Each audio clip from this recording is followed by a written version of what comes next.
In Chapter 7, we're going to discuss some of the common elementary steps that we're going to be putting together to make the mechanisms for the reactions that we're going to be talking about for the remainder of this semester and next semester. One of the main things that we're going to be looking at through all of these processes is the idea of an electron transfer. Electrons are going to go from an area that is electron rich to an area that is electron poor. So one of the things that you need to be able to see in all of our reactions as we progress is you need to be able to identify those electron-rich areas. The electron-rich areas are typically going to be our Lewis bases. You also need to be able to identify the electron-poor areas, and those electron-poor areas are going to be our Lewis acids.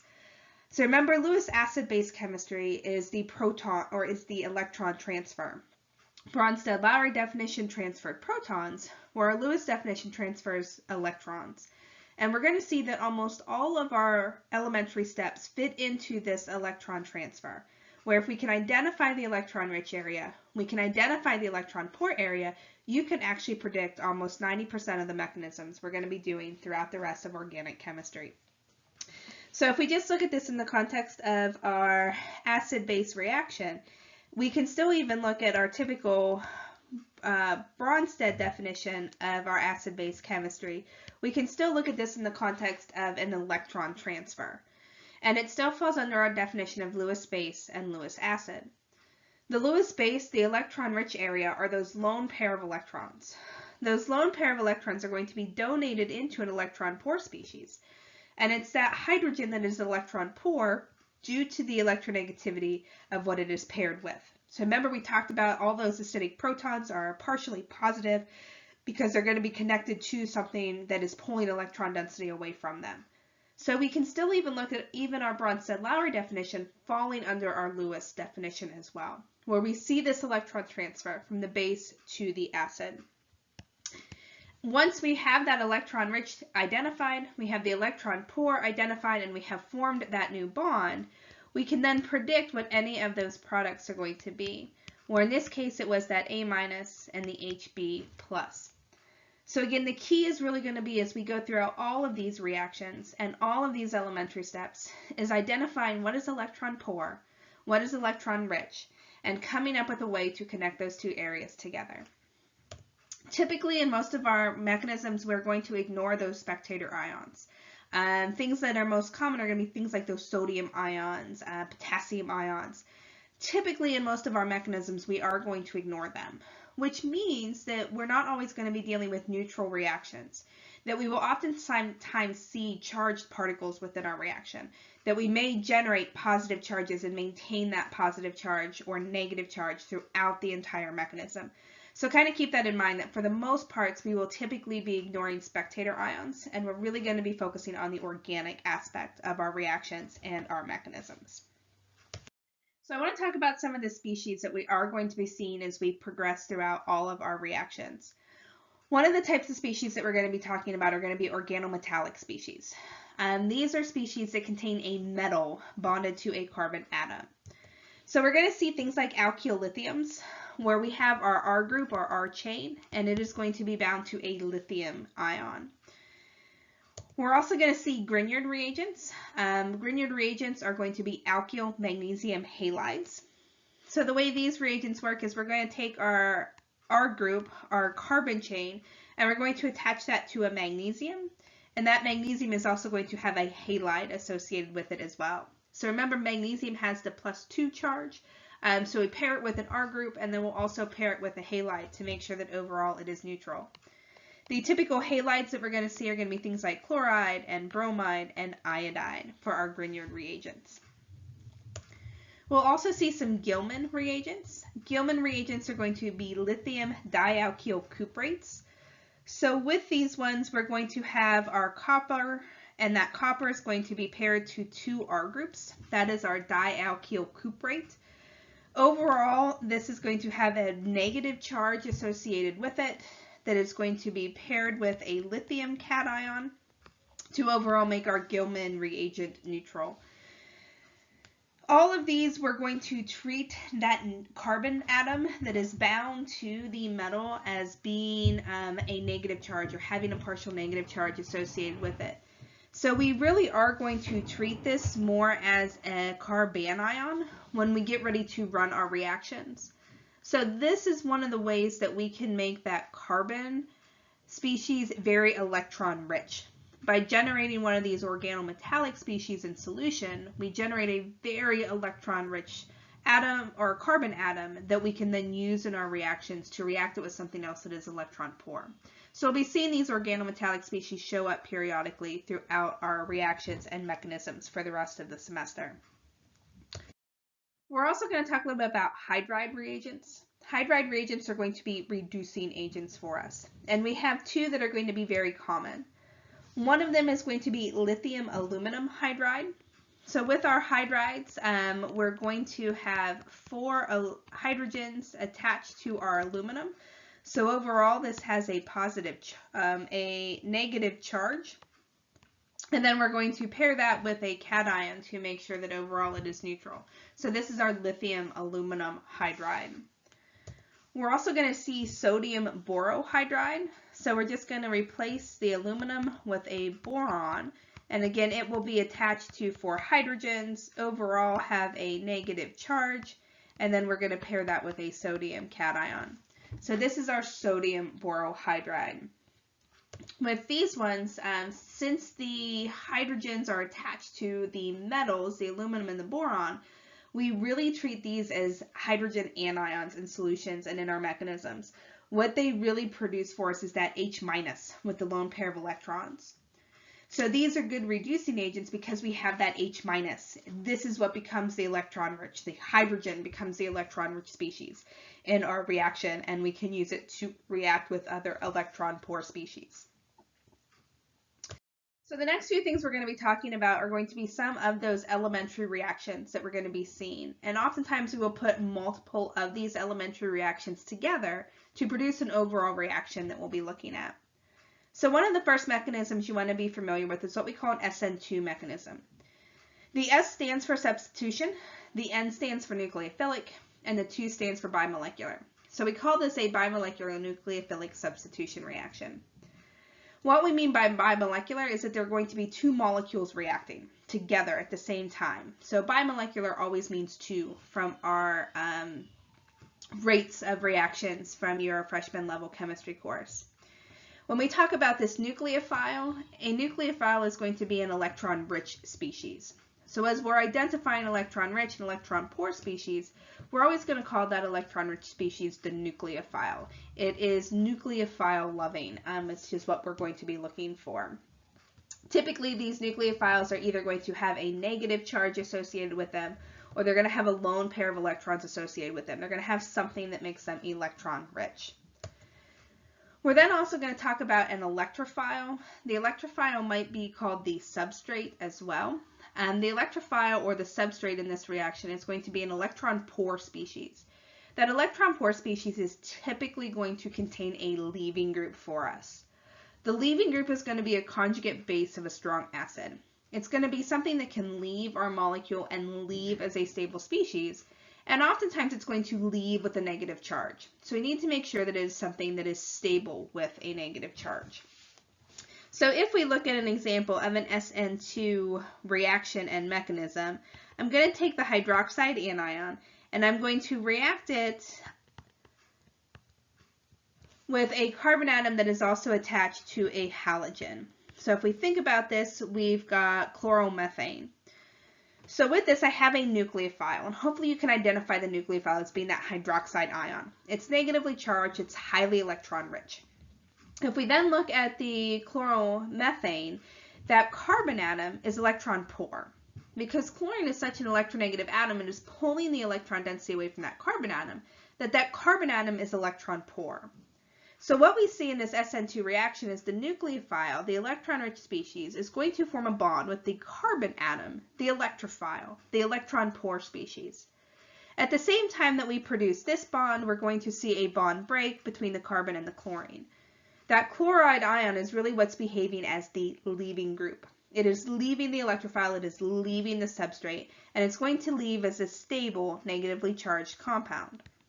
So through this process, we have now attached the alcohol unit, the OH unit, to the methyl group, the CH3.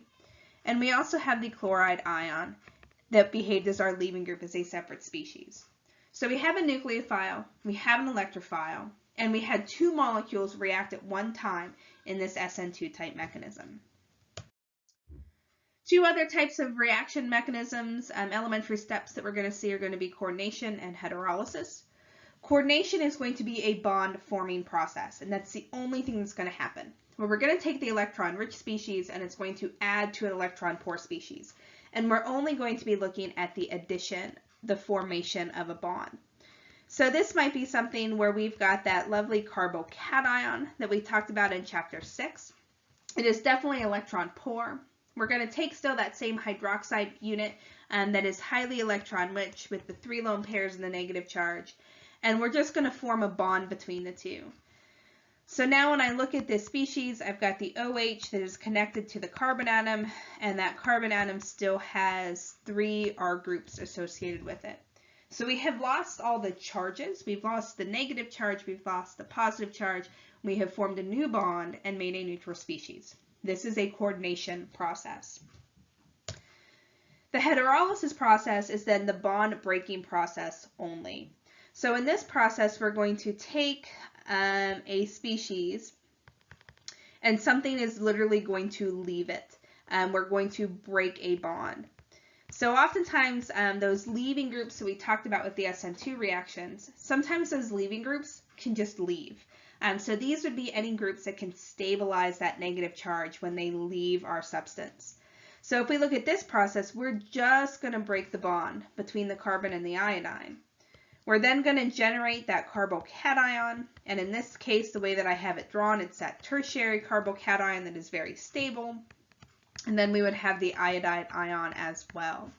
So we've generated 2 species that are fairly stable through this heterolysis process.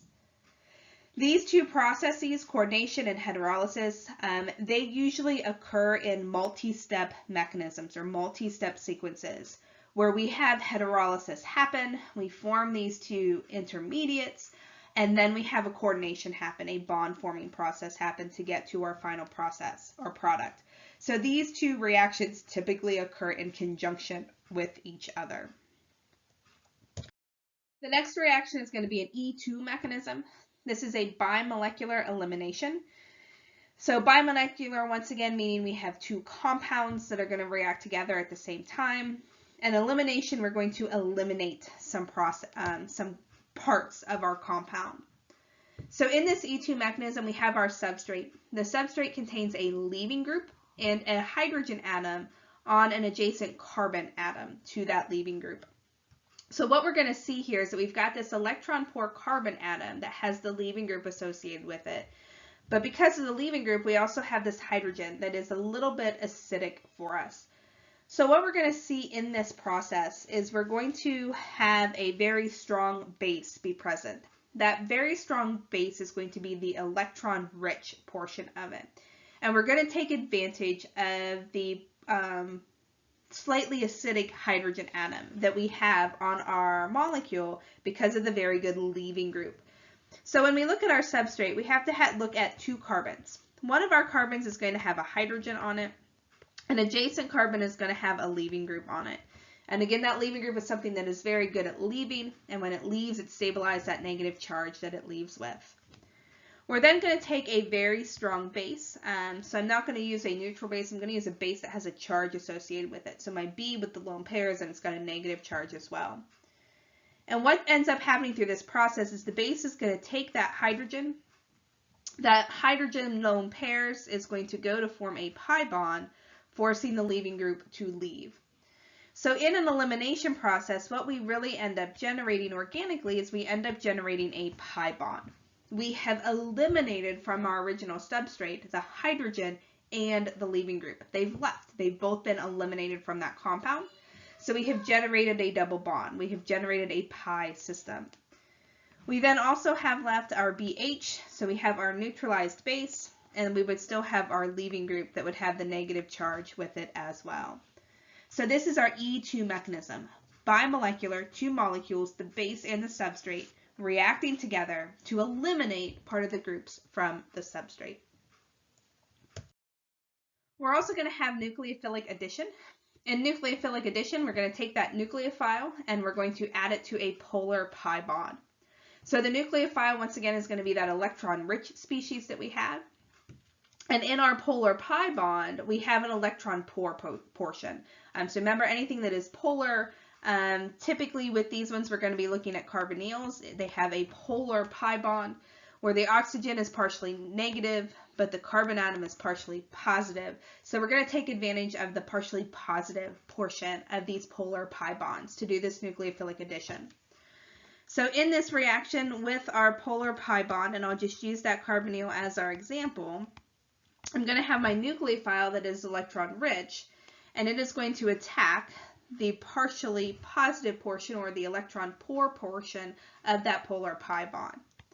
It's called an addition because we are only breaking the pi bond. We have not broken any other atoms away. We have just broken the pi bond itself, and we have basically added the nucleophile across that pi bond. So that's why this is referred to as an addition reaction. We are adding that nucleophile across the polar pi bond.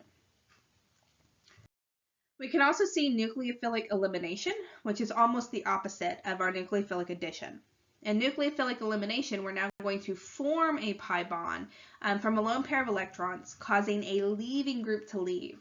So we're still going to be looking at an electron-rich area. The electron-rich area and the electron-poor area now are all going to be in the same molecule. So I've got this negatively charged oxygen attached to a carbon atom, and if that carbon atom has a really good leaving group on it, so something like one of our halides that we looked at before, any good leaving group, something that stabilizes that negative charge, we reform the pi bond, and the reformation of that pi bond pushes the leaving group off. So we end up with a new pi bond. It is a very polar pi bond, and then we also have the leaving group as well. So this is our nucleophilic elimination process, the formation of a pi bond through the use of a leaving group. We're also going to see electrophilic additions. Electrophilic additions are where we have non-polar pi bonds being added to an electrophile. So this time the non-polar pi bonds are going to be the electron-rich area. Since they're non-polar, there's an even distribution, and since we've got multiple electrons in between the two atoms, it's very electron-rich. And this is then going to add to an electrophile, something that is very electron-poor. So for an example of this, I can take something like a carbon-carbon triple bond. This is a non-polar pi bond, even distribution of electrons between those two carbon atoms, but it's highly electron-rich because we've got 3 bonds between those two carbon atoms. What we're going to see is then if we put it in the presence of something that is electron-poor, like the hydrogen of an acid, this HCl, the nucleophile, the electron-rich nonpolar pi bond, is going to attack the electron-poor area, the electrophile, the hydrogen of our acid. So in this process, we would end up producing or adding that hydrogen to one of the carbon atoms, and one of the other carbon atoms would then be short electron density, because one of the pairs of electrons can only go to one carbon atom, not to both of them. So generally, these are going to be carbocation production as one of the products. And then I would have my leaving group, the negatively charged leaving group, that then makes everything nicely charge neutral. But most of the time, these electrophilic additions are initially going to produce some form of a carbocation. We can also have electrophilic elimination. And in electrophilic elimination, the electrophile is going to be eliminated, producing the pi bond. What is going to be different here from our the other eliminations that we had with our E2 mechanism is there isn't going to be a leaving group on our electrophile, our electron-poor species. Typically, it is always going to be some form of a carbocation already. So that's really the difference between our electrophilic elimination and the E2 mechanism, the bimolecular elimination. So here we've already got this charged species, a carbocation, And our base is going to come in and eliminate the hydrogen from it so that we can stabilize that carbocation, that negative charge. So we're still going to produce our carbon-carbon double bond, our pi bond in this scenario, but we have started off already with a carbocation, something that is very reactive to begin with, before we actually produce the pi bond. So there are some very minor differences as we go through some of these different eliminations and addition processes. You want to be very careful to make sure you understand the differences between them and what makes them different. So since in our last two reactions we have been dealing with this carbocation, this positively charged carbon atom, I do want to talk a little bit about carbocation rearrangements because we will see that we will have either hydrogen shifts, hydride shifts, or methyl shifts from adjacent carbon atoms to that carbocation to produce more stable carbocations. So if you remember, in terms of our carbocation stability, the methyl carbocation is the least stable, followed by the primary, followed by the secondary, and tertiary carbocations are our most stable. So keeping that in mind, what will oftentimes happen is that we will see these shifts of either hydride, so hydrogen with a minus charge, or a methyl shift, where we take the CH3 unit with its electrons and we shift it, to produce more stable carbocations. And we do have to watch for these because they do become then part of our process, part of our mechanism, because we will get different products if we see the shift versus if we do not see a shift. So to give you an example, here's a carbocation that we might generate through one of our processes that generates carbocations. And this is a nice secondary carbocation. But what we now want to look at is we want to look at adjacent carbon atoms. And what we'll see on the adjacent carbon atom is that there is this hydrogen on the adjacent carbon atom, where if I move this hydrogen over, so that would be my hydride shift, I'm going to take it from the carbon that it is on, I'm going to move it to the adjacent carbon atom with its electrons, I end up producing a different carbocation. So now the carbon on the left has two hydrogens and a CH3, but the carbon on the right now just has two CH3s and the positive charge since we have moved that hydrogen. This is now a tertiary carbocation. So through that shift of the hydrogen with its electrons, we have generated a more stable carbocation. So this shift will happen within our reaction flask because it produces something more stable, something that is lower in energy before any other parts of our mechanism will occur. So this is what we refer to as a hydride shift. Oftentimes you will see this denoted with the mechanistic arrows like we have seen here. You may also see this hydrogen with a little curvy arrow to tell you that we have a hydride shifting from one carbon to another carbon. What we do have to be careful with those hydride shifts is they do have to be on adjacent carbon atoms. You will not see it move from multiple carbon atoms away. That hydrogen has to be on adjacent carbon atoms. And it will also only shift if we see a more stable carbocation. If we see a less stable carbocation produced, it will not shift. Or if we see the same stability in carbocation, secondary to secondary, we would not see the shift as well. So this is what we refer to as a 1,2 hydride shift.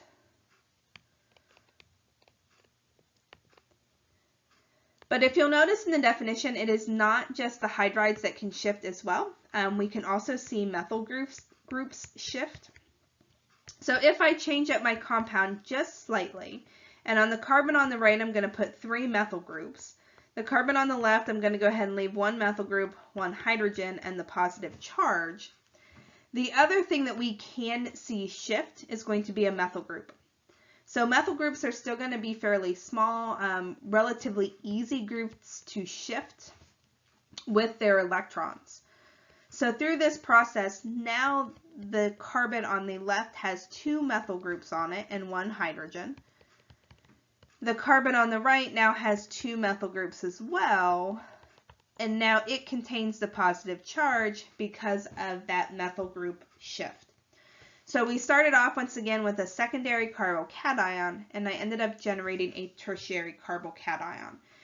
This is what we refer to as a 1,2 methyl shift.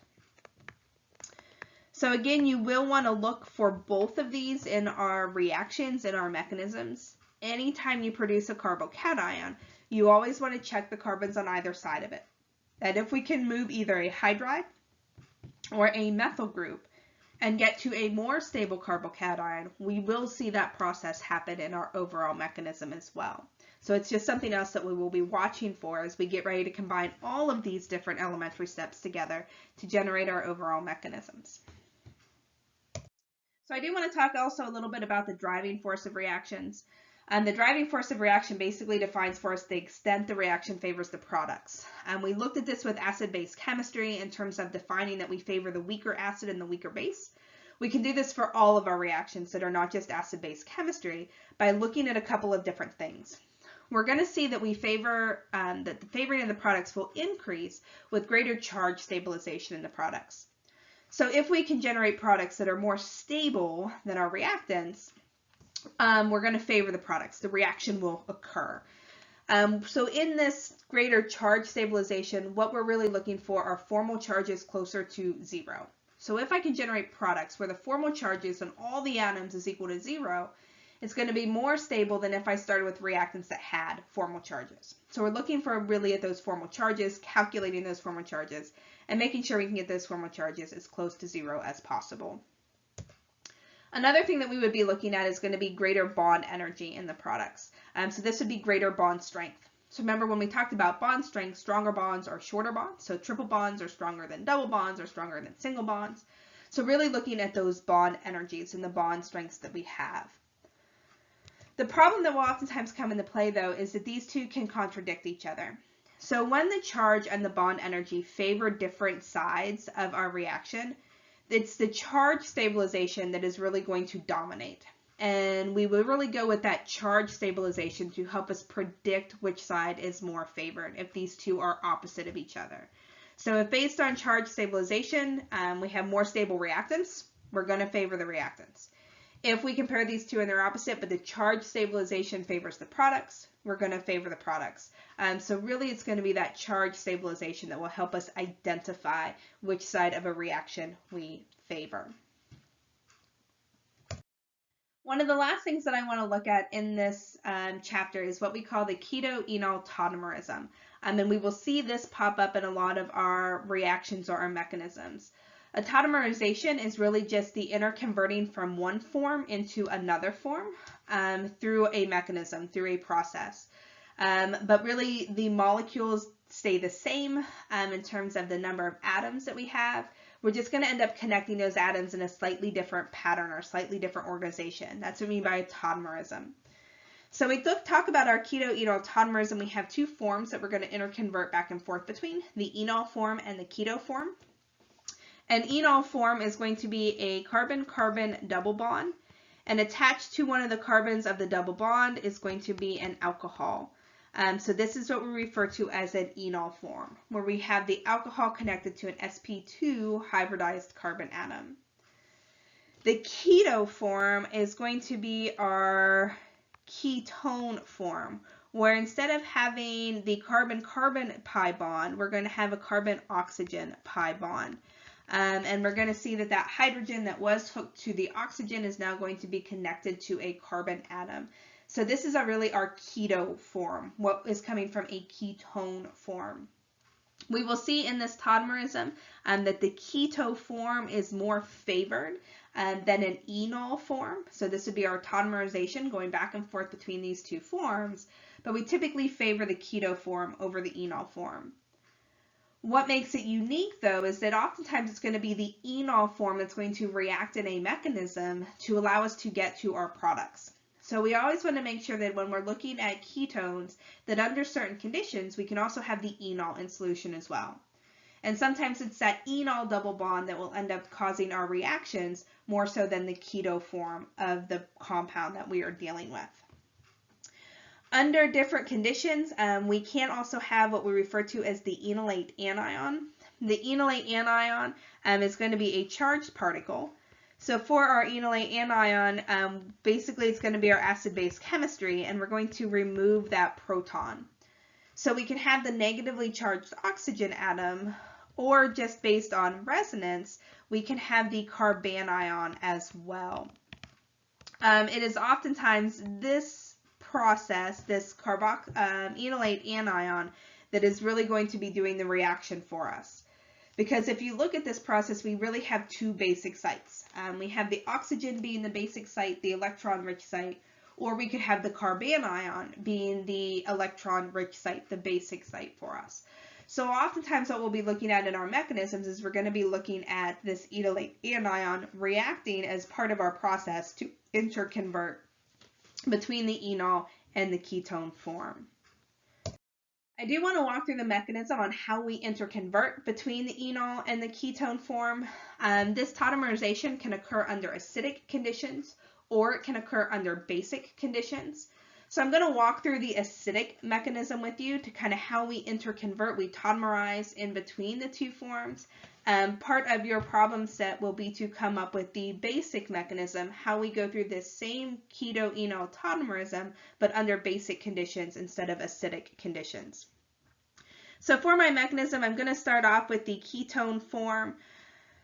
So I'm going to draw in my ketone and I'm going to make sure that I have one of those alpha hydrogens. So remember that alpha position is the carbon adjacent to the carbonyl.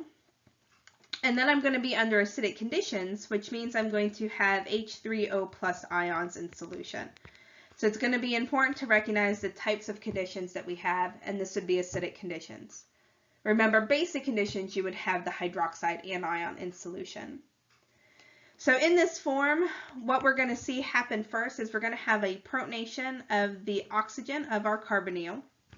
And then we're going to break the bond between the hydrogen and our hydronium ion. This leads us to a protonated carbonyl.